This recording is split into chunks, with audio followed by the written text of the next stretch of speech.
Doctor, this is me doctor Kasim Naik.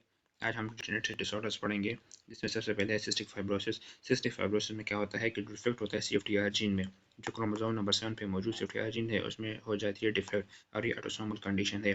जब भी CFTR gene में डिफेक्ट हो जाती है तो उसकी वजह से जो क्लोराइड चैनल है वो इफेक्टेड होती है। कैसे इफेक्ट होती है? हमारे साथ ये दो इंपॉर्टेंट टिश्यूज़ है, एक तो स्वीट डक्ट है, दूसरा ईयरवेज है, या जितने भी होलो स्ट्रक्चर्स हैं उसमें। नॉर्मल क्या होता है? नॉर्मल ये होता है कि एक क्लोराइड चैनल है, इसकी जगह से बाहर क्लोराइड जा रहा होता है, और उसको जब भी क्लोराइड बाहर चला जाता है तो अंदर नेगेटिव चार्ज, जब भी बाहर चला जाता है तो इसके मुकाबले में ये जो सोडियम है अंदर आ जाता है। जब सोडियम अंदर आ जाता है तो वाटर इसको फॉलो कर लेता है, तो बाहर जो म्यूकस सिक्रीट हुआ होता है तो उससे वाटर की एब्जॉर्प्शन हो जाती है, तो उसमें नॉर्मल रहता है। मतलब इतना ना इसमें ज़्यादा वाटर होता है ना कम वाटर होता है, तो ये नॉर्मल म्यूकस होता है जो एयरवेज में मौजूद होता है। अब अगर इसमें ये क्लोराइड चैनल जो है इसमें डिफेक्ट आ जाता है CFTR जीन की वजह से, क्लोराइड चैनल बनेगा नहीं तो जो क्लोराइड है वो बाहर नहीं जाएगा। जब क्लोराइड बाहर नहीं जाएगा तो नेगेटिव चार्जेस है और एक्यूमुलेट होंगे, तो इस वजह से इसको न्यूट्रलाइज करने के लिए बहुत ज़्यादा सोडियम आएंगे। जब बहुत ज़्यादा सोडियम आएंगे तो उसको फॉलो करेंगे बहुत ज़्यादा वाटर, तो इस वजह से ये सारा जो म्यूकस है वो डिहाइड्रेट हो जाएगा, बहुत ज़्यादा खुश्क हो जाएगा, थिक एंड हार्ड हो जाएगा, जो ब्लॉक कर लेगा एयरवेज को। इस तरह से ये स्वीट डक्ट है, स्वीट डक्ट में नॉर्मली क्या होता है कि क्लोराइड अंदर आ रहा होता है, और ये एपिथेलियल सोडियम चैनल है, सोडियम इस तरह से अंदर आता है। लेकिन जब अगर ये क्लोराइड चैनल ब्लॉक हो जाएगा तो क्लोराइड अंदर नहीं आएगा, जब क्लोराइड अंदर नहीं आएगा तो सोडियम भी नहीं अंदर आएगा, तो ये सारा सोडियम क्लोराइड जो है ना वो बाहर रहेगा। इस वजह से जो स्वेट होगा उसमें इसकी कंसनट्रेशन बहुत ज़्यादा होगी, खासकर क्लोराइड की कंसनट्रेशन बहुत ज़्यादा होगी स्वेट में, बहुत ज़्यादा सैल्टी होगा। तो इसमें जो है ये दो आपको सिस्टिक फाइब्रोसिस में इस तरह से ये पैथोफिजियोलॉजी कैसे होता है। अब उसकी वजह से क्या क्या आएंगे, तो उसकी वजह से हमारे साथ बार बार रिकरेंट पल्मोनरी इन्फेक्शन होंगे, क्योंकि एयरवे में ये थिक म्यूकस होगा तो उसमें बैक्टीरिया वगैरह आके इसको में मल्टीप्लिकेशन स्टार्ट कर देंगे और बीमारियाँ बार बार करेंगे, तो बार बार पल्मोनरी इन्फेक्शन नमूनिया होंगे, खासकर स्टेफोरियस, प्लाज्मोडियम एरिजिनस आएंगे। इसके अलावा ब्रोंकोपल्मोनरी एस्परजिलोसिस जो एंटी फंगस है वो आके इसमें इन्फेक्शन काज करेंगे, ब्रोंकाइटिस एंड ब्रोंकिटिस होगी, थिक स्प्यूटम जो है ना बार बार रिलीज करेगा ग्रीन कलर का, और जब एक्सरे करेंगे तो उस पर रेटिकुलो न्यूडुलर पैटर्न होगा एक्सरे पे, ये बहुत ज़्यादा इंपॉर्टेंट है, अक्सर आ सकता है। Nasal polyps and nasal clubbing होगी, क्योंकि जब वो प्रॉपर ऑक्सीजन नहीं पहुंचेंगी तो क्लबिंग हो जाएगी। इसके अलावा क्या होगा कि पेनक्रियाटिक इंसफिशिएंसी हो जाएगी। पेनक्रियाटिक इंसफिशिएंसी क्यों होगी? पेनक्रियाटिक इंसफिशिएंसी इसलिए होगी कि जो पेनक्रिया से जो डक्ट्स आ रहे हैं जिसमें एंजाइम रिलीज होते हैं इनटू जीआईटी ट्रैक्ट, वो भी ब्लॉक हो जाएंगे, नहीं रिलीज होंगे, तो सारे जो एंजाइम एक्यूमुलेट उस इधर हो जाएंगे, बाहर नहीं आएंगे, तो इस वजह से डाइजेशन नहीं होगी, तो एब्जॉर्प्शन भी नहीं हो पाएगी, और सारा जो फैट्स वगैरह है वो बाहर निकलेंगे तो स्टैटोरा होगा। अब जब फैट्स वगैरह एब्जॉर्ब नहीं होते, fat soluble vitamin A D E के ये भी एब्जॉर्ब नहीं होंगे, फिर अपनी इसकी विटामिन की डिफिशिएंसी की वजह से अपने अपने फीचर्स जो है वो डेवलप होंगे। इसके अलावा बाकी इंडोक्राइन डिस्फंक्शन वगैरह रिलेट होंगे, जैसे CF रिलेटेड डायबिटीज़ हो जाएगी, और जो लिवर से आ रहे होते हैं डक्ट्स, बिलरी चैनल्स, वो भी ब्लॉक हो जाएंगे, तो बिलरी सिरोसिस एंड लिवर डैमेज हो जाएगी। बच्चों में क्या होगा? बच्चों में इंपॉर्टेंट है कि मिकोनियम इलियस हो जाएगा, जो छोटे छोटे बच्चे पैदा हो जाते हैं उनमें मिकोनियम रिलीज नहीं होगा, जो बर्थ के बाद हो जाता है, इलियस होगा, मोमेंट ही नहीं होगी क्योंकि ब्लॉकेज होगी। इसके अलावा मेल्स में क्या करेगा? इनफर्टिलिटी काज कर लेगा, फीमेल में भी ये इनफर्टिलिटी कर लेता है, क्योंकि उधर भी जो वाल डिफरेंस वगैरह है या सर्वाइकल म्यूकस होते हो जाते हैं तो मूवमेंट नहीं हो पाती, तो इनफर्टिलिटी काज होगी। तो इस सारे इसके डिफरेंट काइंड ऑफ कॉम्प्लिकेशंस होंगे। अब इसके हम डायग्नोसिस कैसे करेंगे? तो डायग्नोसिस सबसे पहले मैंने आपको बताया था कि एक तो क्लोराइड कंसंट्रेशन हम फाइंड आउट करेंगे। क्या कैसे करेंगे? हम पाइलोकार्पिन दे देंगे, पाइलोकार्पिन जब दे देंगे तो ये क्या करेगा? स्वेटिंग को इंड्यूस कर लेगा, और उसमें फिर क्लोराइड कंसंट्रेशन कर लेंगे तो ज़्यादा होगा। इसके अलावा हम क्या क्या कर लेंगे? इसमें ये होता है कि इसकी वजह से कंट्रैक्शन अल्कालोसिस होगी और हाइपोकैलेमिया होगा। क्यों होगा? क्योंकि जब इसकी जो इफेक्ट्स है वो लूप डायूरेटिक की तरह है। ये जो सोडियम एंड वाटर है ये बहुत ज़्यादा क्या कर रहा है? ये लॉस हो रहा है स्वेटिंग की वजह से। इधर जो है ना ये बाय सोडियम क्लोराइड आ ही नहीं रहा, तो सारा जो है ना सोडियम क्लोराइड बाहर जाए, तो इस वजह से इधर वाटर भी नहीं आएगा, तो सारा स्वेट एंड की वजह में ये वेस्ट हो जाएगी। अब बॉडी में वाटर की कमी हो जाएगी तो एल्डोस्टेरोन रिलीज होंगे, एल्डोस्टेरोन जब रिलीज होंगे तो सोडियम एंड वाटर को एब्जॉर्ब करेंगे, जिसके मुकाबले में पोटाशियम एंड सोडियम को बाहर भेजेंगे, तो इस वजह से सोडियम में पोटाशियम एंड हाइड्रोजन की वेस्टिंग होगी, तो इस वजह से पोटाशियम जब लॉस होगा हाइपोकैलेमिया होगा, जब हाइड्रोजन लॉस होगा तो अल्कालोसिस होगी। अब इसके अलावा इनकी जमीन रेगुलोट्रिप्सिनोजन ये भी ज़्यादा हो जाएंगे। तो ये आपके साथ ये था डायग्नोसिस कैसे करने थे। इसमें एक इंपॉर्टेंट चीज़ है अक्सर एमसीक्यूज में आ जाती है, जो आप लोगों ने याद रखना जरूरी ये है कि इसमें क्या होता है? नेगेटिव ट्रांसइपिथेलियल पोटेंशियल डिफरेंस जनरेट होता है। ये एमसीक्यू से आता है कि पॉजिटिव होता है, नेगेटिव होता है, कहाँ पे होता है? तो ट्रांसइपिथेलियम एपिथेलियम के अराउंड जो है नेगेटिव ट्रांसइपिथेलियल पोटेंशियल डिफरेंस एक बहुत ज़्यादा बन जाता है। ट्रीटमेंट कैसे करेंगे? तो ट्रीटमेंट इसका मल्टीफैक्टोरियल है। मल्टीफैक्टोरियल है कि बहुत चीज़ों का ख्याल रखना होता है, जैसे आपने फिजियोथेरेपी करनी होगी और रिसोलॉजी एंड डोनर्स अल्फा देना होगा ताकि जो एयरवे ब्लॉकेज है वो सारा रिलीज हो जाए, ब्लॉकेज जो तकनीकों से रिमूव हो और ये खुल जाए। इसके साथ साथ हम पठानक सलाइन भी देंगे इसी पर्पज़ के लिए, इज़िथ्रोमाइसिन देंगे ताकि बैक्टीरियल जो डिजीज़ जो है कंट्रोल एक्सेसरबेशन ना हो। आइबुप्रोफेन दे देंगे एंटी इन्फ्लेमेटरी कंडीशन को कंट्रोल करने के, पैनक्रियाटिक इंसफिशिएंसी तो पैनक्रियाटिक एंजाइम को रिप्लेस करेंगे ताकि प्रॉपर डाइजेशन वगैरह हो। इसके अलावा हम CFTR मॉड्यूलेटर दे सकते हैं जिसमें से है लीमाकेफ्टर है, टीज़ाकेफ्टर है, एवाकेफ्टर है, ये दे देंगे तो ये जिसके फंक्शन को थोड़ा बहुत रेगुलेट कर लेंगे। तो ये था सब सिस्टिक फाइब्रोसिस के बारे में, ये जो चीज़ें मैंने हाईलाइट वगैरह कर दी है तो इस तरह से आप इजी होगा और आप उसको याद रख लें। फिर आ जाते हैं मस्कुलर डिस्ट्रोफीज पे। मस्कुलर डिस्ट्रोफीज में डोशीनी है, बेकर है एंड मायोटोनिक है। इसमें से डोशीनी है और बेकर है, दोनों एक्स-लिंक्ड रिसेसिव कंडीशन है। इसमें क्या हो जाता है कि इसमें फ्रेमशिफ्ट म्यूटेशन होती है या नॉनसेंस म्यूटेशन, जबकि बेकर में नॉन फ्रेमशिफ्ट डिलीशन होती है या म्यूटेशन हो जाती है। ये हम पढ़ेंगे जब हम सेलुलर बायोकेमिस्ट्री करेंगे। डिलीशन में क्या होता है कि जो डिस्ट्रोफिन जीन है वो डिलीट हो जाता है। असल में जो डिस्ट्रोफिन जीन होता है ये सबसे लार्जेस्ट, ये बात आप लग रहा है कि ये सबसे लार्जेस्ट प्रोटीन कोडिंग जीन है। जब ये सबसे लार्जेस्ट कोडिंग जीन है, जितना लार्ज जीन हो उसमें इतने ज़्यादा चांसेस होंगे म्यूटेशन के, तो इसमें म्यूटेशन चांस हो सकता है। ये क्या बनाता है, ये डिस्ट्रोफिन बनाता है। डिस्ट्रोफिन का फंक्शन क्या है? डिस्ट्रोफिन का फंक्शन ये है कि जो मसल फाइबर होता है इनको इन करता है एक्स्ट्रा सेलुलर मैट्रिक्स के लिए, तो इनको एक सपोर्ट देता है। अब अगर ये डिस्ट्रोफिन नहीं होगा तो इन कर नहीं होंगे, जिसकी वजह से फाइबर डैमेज होगी, माइक्रोनेक्रोसिस हो जाएगी। जब फाइबर डैमेज होगी तो उसी के एनाल्डोलेज रिलीज होंगे। तो इस तरह से ये आप अंदाजा लगा सकते हैं। और जेनेटिक टेस्टिंग पे इसको हम कंफर्म करते हैं। ये MCQ आता है, ये आपने याद रखना है कि हम कैसे कंफर्म करते हैं। तो जेनेटिक टेस्टिंग पे इसको हम कंफर्म करते हैं, उसी के एनाल्डोलेज लेवल ज़्यादा होंगे। अब जब ये डैमेज हो जाएंगे तो सबसे पहले इसमें कौन से डैमेज होते हैं, तो ये पेल्विक गर्डल मसल जो है ना, ये वाले, ये सबसे ज़्यादा मुतासर होता है। ये MCQ आता है। जब ये फिर ये ऊपर की तरफ सुपीरियरली प्रोग्रेस करता है, इसकी वजह से सूडो हाइपरट्रॉफी हो जाती है। ये इंपॉर्टेंट है, किस क्यों हो जाती है, क्योंकि इसमें फाइब्रोपेटी रिप्लेसमेंट हो जाती है। जब ये पेल्विक मसल जो है ये हो जाते हैं वीक, तो फिर क्या होगा, तो बच्चा जो है ना ये अपने चार लिम्स को इस्तेमाल करते हुए खड़ा होने की कोशिश करेगा। इस तरह से आप दे सकते हैं चारों, फिर इस तरह से, फिर इस तरह से खड़ा हो जाता है, तो इसको गावर साइन कहते हैं। और इसमें ये जो नीचे ऊपर वाले जो ताई मसल तो ट्रॉफी हो जाते हैं, क्योंकि फिर लोग उसके साथ है। जो नीचे जो है ना ये हाइपरट्रॉफी हो जाएगी, क्योंकि सारा जोर इन पे आ जाता है, तो इसकी हाइपरट्रॉफी हो जाती है और फैट डिपोजिशन हो जाती है। और साथ में कौन सा गेट होता है, वेल्डिंग गेट होता है, जैसे डक की तरह चल रहा होता है, डक बतख की तरह उस वेल्डिंग गेट होता है। इसमें सबसे इंपॉर्टेंट चीज़ जो आप लोगों ने याद रखनी जरूर है उसमें यह है कि इसमें डायलेट्रिक कार्डियोमायोपी हो जाती है। MCQ गुजर जाता है, ये इसका कॉमन काज ऑफ डेथ इसकी जो होती है और डायलेट्रिक कार्डियोमायोपी की वजह से हो जाती है। तो ये सारी चीज़ें थी डोशीन के बारे में। अब आते हैं बेकर के बारे में। तो बेकर भी उसी तरह है, लेकिन इसका थोड़ा सा शॉर्ट फॉर्म है, इससे बेटर है। इसमें इतनी सिवियरिटी नहीं होती जिस तरह से उसमें हो जाती है। और ये जो है ना ये चाइल्डहुड में बिफोर 5 ईयर्स आ जाता है, लेकिन ये एडोलेसेंस में या अर्ली एडल्टहुड में आ जाता है। तो उसमें ये दो डिफरेंस थे। फिर आ जाते हैं माइटोनिक डिस्ट्रॉफी के बारे में। तो माइटोनिक डिस्ट्रॉफी जो है ये ऑटोसोमल डोमिनेंट कंडीशन है। Myotonic dystrophy autosomal dominant condition है, इसमें जो CTG ट्राइन्यूक्लियोटाइड है ना, इसकी बार बार रिपीट होता है, बार बार रिपीटेशन होती है, तो इसकी वजह से ये माइटोनिक डिस्ट्रॉफी काज होती है। जब ये बार बार रिपीट होगा तो इसकी वजह से क्या होगा, एबनॉर्मल एक्सप्रेशन होगी किसकी, मायोटिनिन प्रोटीन काइनेज की। इस वजह से फिर क्या हो जाएगा, मायोटोनिया हो जाएगा। मायोटोनिया क्या कहते हैं, जब आप इस पेशेंट के साथ हाथ मिलाएंगे तो फिर अपना हाथ छुड़ाने की कोशिश करेंगे तो आप अपना हाथ नहीं छुड़ा सकेंगे क्योंकि टाइट ग्रिप उस पे आ गया होगा। तो ये एक स्टेप बहुत ज़्यादा इंपॉर्टेंट स्टेप है। आप क्लिनिकल वार्ड में भी इसको यूज़ कर सकते हैं। और इस तरह MCQ भी आ सकता है कि आपने हैंड शेक कर लिया, अब आप हाथ नहीं छुड़ा सकते, टाइट ग्रिप है, तो ये मायोटोनिक डिस्ट्रॉफी के लिए क्लासिक क्लू है। मसल वेस्टिंग हो जाएगी, कैटरेक्ट्स बनेंगे, टेस्टिकुलर एट्रोफी इंपॉर्टेंट है, और फ्रंटल बाल्डिंग ये इंपॉर्टेंट है। ये फ्रंटल बाल्डिंग वाला अक्सर MCQs में आ जाता है। तो इसको आप चूंकि CTG ट्राइन्यूक्लियोटाइड इसमें रिपीट होता है, तो इससे आप जरा सी से कैटरेक्ट याद रखें, टी से टॉपी मतलब अर्ली बाल्डिंग होती है, और जिससे गोनेडल एट्रोफी टेस्टिकुलर एट्रोफी हो जाती है। ये बहुत इंपॉर्टेंट है। उसको कैसे करेंगे, इसकी मसल बायोप्सी लेंगे। ठीक है, तो ये था माइटोनिक डिस्ट्रॉफी के बारे में। इसमें CTG होता है, कौन से कैरेक्टरिस्टिक्स है, ये इंपॉर्टेंट है। अब आ जाते हैं इसमें फ्रेजाइल एक्स सिंड्रोम पढ़ते हैं। फ्रेजाइल एक्स सिंड्रोम और ये जो था माइटोनिक डिस्ट्रॉफी, ये अगर आप देख ले तो ये ट्राइन्यूक्लियोटाइड एक्सपेंशन डिजीज में आते हैं। इसके अलावा फ्रेडरिक अटैक्स और हंटिंगटन डिजीज भी है। तो ये 4 डिजीज जो है ना ये ट्राइन्यूक्लियोटाइड सीक्वेंस में है। तो ये हमने पढ़ लिया, CTG है उसमें, ये सारा पढ़ लिया। और ये फ्रेजाइल एक्स पढ़ते हैं, इसमें क्या होता है, CGG जो है ना ये ट्राइन्यूक्लियोटाइड बार बार रिपीट हो रहा होता है। तो FMR1 जीन ये MCQ आया है, तो ये आप याद रखते हैं। हाइपरमेथाइलेशन हो जाती है, एक्सप्रेशन इसकी डिक्रीज हो जाती है। तो इसकी वजह से क्या होगा, इसकी वजह से ये हो जाता है कि एक तो मैक्रो आर्कैडिज्म होती है, इनलार्ज टेस्टिस होंगे, ये बहुत ज़्यादा क्लासिक क्लू है इसके लिए, अक्सर MCQ में आता है।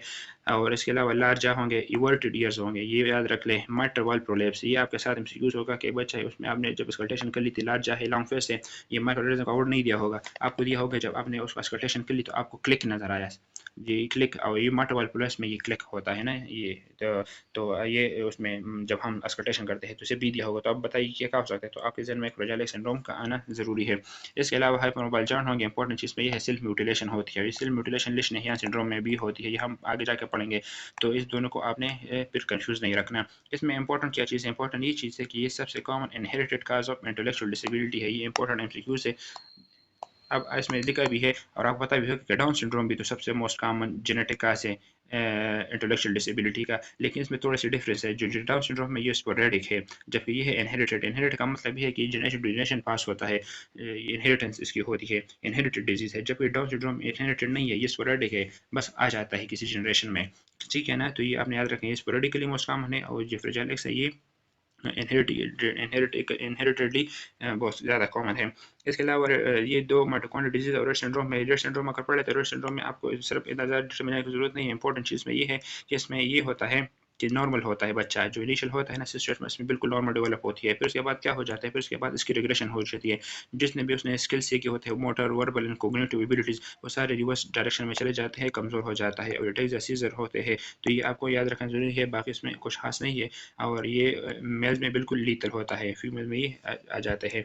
माइटोकॉन्ड्रियल डिजीज में क्या है, इसमें ऑक्सीडेटिव फास्फोराइलेशन की फेलियर हो जाती है। जब ऑक्सीडेटिव फास्फोराइलेशन की फेलियर होगी तो एनर्जी वगैरह नहीं होंगे। जब एनर्जी नहीं मिलेगी, खास उन टिश्यू में होंगे जिसको ज़्यादा एनर्जी की जरूरत हो, जैसे सीएनएस एंड स्केलेटल मसल्स। इसमें दो है, माइटोकॉन्ड्रियल मायोपैथी से और लिवर हेरिडिटी ऑप्टिक न्यूरोपैथी है। ये लिवर हेरिडिटी ऑप्टिक न्यूरोपैथी, इसमें क्या हो जाता है, जो कॉम्प्लेक्स 1 है रिटर्न ट्रांसपोर्टेशन का हम पढ़ चुके हैं, इसकी म्यूटेशन हो जाती है। जब इसकी म्यूटेशन होगी तो एनर्जी नहीं आएगी, तो इस वजह से डेथ हो जाएगी रेटिना एंड ऑप्टिक नर्व की में, खास कर ऑप्टिक नर्व में। जब ऑप्टिक नर्व रेटिना में न्यूरॉन्स की डेथ हो जाएगी तो इसकी वजह से क्या हो जाएगा, बायलैटरल सब एक्यूट बायलैटरल विजन लॉस होगा टीन एंड यंग एडल्ट्स में। खासकर ये मेल में ज़्यादा होता है फीमेल्स के मुकाबले में। ये आप याद रखना, यूजुअली परमानेंट होता है। ये जब मेरी ऑप्थेल्मोलॉजी की रोटेशन चल रही थी तो एक बच्चा आया हुआ था, उनकी कंप्लेंट तो ये थी कि मामू के साथ खेल रहा था, मामू की कोहनी लगी बच्चे को और अगले दिन उसकी विजन चली गई। उनको उसके साथ रिलेट कर रहे थे कि उनको कोहनी लगी, मामू ने इसको कोहनी मारी, इस वजह से चली गई। हम लोग समझाया कि नहीं, बायलैटरल विजन लॉस अगर हुई है तो इस तरह से कोई कनेक्शन बन नहीं पाती। जब हमने उसके साथ इन्वेस्टिगेशन कर लिया, पता चला उसके टेस्ट वगैरह के लिए, तो ये लिवर हेरिडिटी ऑप्टिक न्यूरोपैथी आई थी जिसमें ऐसा बिल्कुल बायलैटरल विजन लॉस हुई थी। क्योंकि वो बच्चा था, उसको पता नहीं चल रहा था, ऐसे विजन लॉस हुई थी और उसी दिन उसकी जो है अचानक से दोनों आंखों में विजन चली गई। तो उसमें ये लिवर हेरिडिटी ऑप्टिक न्यूरोपैथी था। होप इससे आपको याद होगा। इसके अलावा क्या होता है, ट्रेमर्स, मल्टीपल स्क्लेरोसिस वगैरह होते हैं। दूसरे माइटोकॉन्ड्रियल मायोपैथीज। माइटोकॉन्ड्रियल मायोपैथीज में सब आप याद रख लें कि इसमें एक मिलास है, एक MERRF है। तो इसमें माइटोकॉन्ड्रियल एन्सेफेलोपैथीज होती है with lactic acidosis and stroke like episodes. दूसरे में माइक्लोनिक एपिलेप्सी विद रेड फाइबर्स होंगे। जब आप इसको लैब में पे देखेंगे तो फाइबर्स रेड होते हैं, किस वजह से, क्योंकि इसमें बहुत ज़्यादा प्रोलिफरेशन हुई होती है माइटोकॉन्ड्रियल की। तो इतना इसमें वो इंपॉर्टेंट नहीं है, बस ये वाला याद रख ले ज़रूर। अब आ जाते हैं ऑटोसोमल ट्राइसोमीज पे। ऑटोसोमल ट्राइसोमी में क्या होता है कि जब एक एक्स्ट्रा क्रोमोसोम आ जाए तो उसको ऑटोसोमल ट्राइसोमी कहते हैं। मोनोसोमी क्या है, अगर जो क्रोमोसोम लॉस हो जाए, सब एक कॉपी रह जाए, तो ऑटोसोमल मोनोसोमी कहते हैं। ये इनकम्पैटिबल विद लाइफ है, ये जिंदा नहीं रह पाते जब ऑटोसोमल ट्राइसोमी वाले हो जाते हैं। इसमें क्या है, डाउन सिंड्रोम मोस्ट कॉमन है, उसके बाद एडवर्ट है, फिर पटाउ सिंड्रोम है।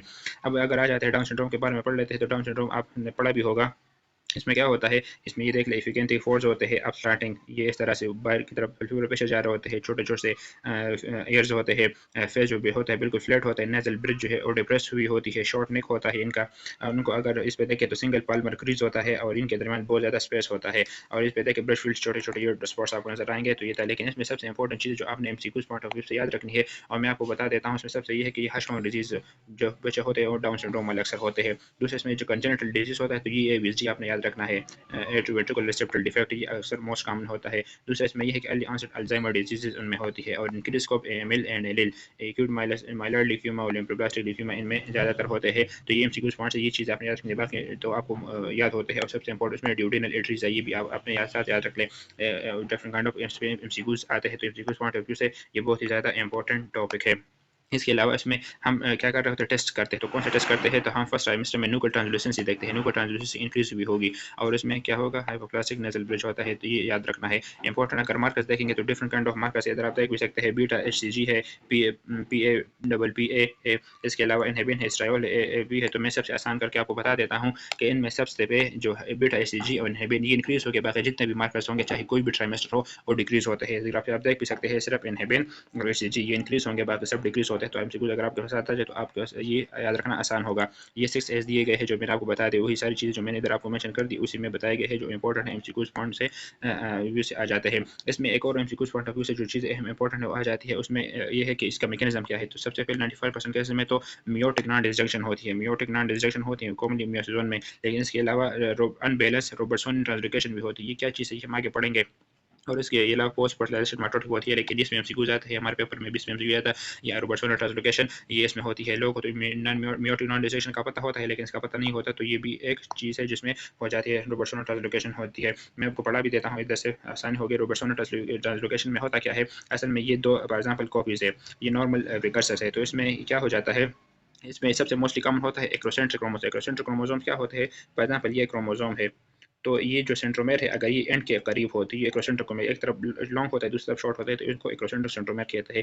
तो इसमें आप देखना ये एक्रोसेंट्रिक है, ये लॉन्ग है, ये लॉन्ग है, ये दूसरा वाला ये वाले शॉर्ट है। तो ये क्या जाते हैं, ये पूरा सेगमेंट आके इसके साथ रिप्लेस हो जाता है। इसके साथ रिप्लेस होगा तो इसके जो ये शॉर्ट फॉर्म है ना, ये शॉर्ट हैंड्स, ये लॉस हो जाते हैं और सिर्फ ये लॉन्ग लॉन्ग रह जाते हैं इस तरह ये। तो ये तो DNA की लॉस हो गई ना, तो इसको क्या कहते हैं, अनबैलेंस रोबर्टसोनियन ट्रांसलोकेशन कहते हैं। ये रोबर्टसोनियन ट्रांसलोकेशन है लेकिन अनबैलेंस, एक सेगमेंट ऑफ क्रोमोसोम दूसरे के साथ रिप्लेस हो जाता है। अब अगर कुछ ऐसा हो जाता है कि ये पूरा सेगमेंट इसके साथ लग जाता है, ये पूरा सेगमेंट, और इसका जो पूरा सेगमेंट है ये इधर आके, ये येलो वाला इधर आके इधर इसके साथ लग जाता है, तो फिर ये बैलेंस ट्रांसलोकेशन होती है। तो बैलेंस ट्रांसलोकेशन में फिर भी इतना लॉस नहीं होता। तो इसमें ये लिखा भी है down syndrome and Patau syndrome, तो ये आपके साथ हो गया। कौन कौन से में होता है, 21, 22, 13, 14, ये क्रोमोसोम फिर में बहुत ज़्यादा कॉमन होता है।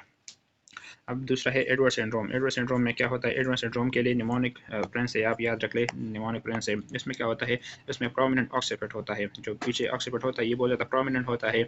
इसके अलावा clench fist with overlapping fingers. ये बाकी अगर आप देखें रॉकर बॉटम फ्यूट है, इंटेलेक्चुअल डिसेबिलिटी, नॉन जेसन, लॉसिट ईयर्स, माइक्रोग्नेथिया, ये बाकी में भी मौजूद है, लेकिन जो मैं आपको बता रहा हूँ ये इसके साथ खास है। इस तरह एम्पेलोसिल, माइलोपेडेंगोसिल और इसमें VSD इंपॉर्टेंट है, ये होती है। तो इसको आप ऐसे याद रख दें कि चूँकि इधर ये आपको नज़र आ रहे हैं प्रेस निमोनिक से, तो प्रेस में आप ये देख लें कि जो प्रेस होते हैं ऑर्डर्स देते हैं तो अपने हाथों को क्या कर लेते हैं, क्लेंच कर लेते हैं। मतलब ऑर्डर्स देने के लिए जो ऑर्डर देते हैं ना, तो इस तरह से एक सिनेरियो अपने बारे में बना ले, तो क्लेंच फेस ओवरलैपिंग फिंगर्स, मतलब वो के साथ जब ऑर्डर देंगे तो प्रेस लोग ये से करते हैं। तो इनके साथ खास है एडवर्ड सिंड्रोम में।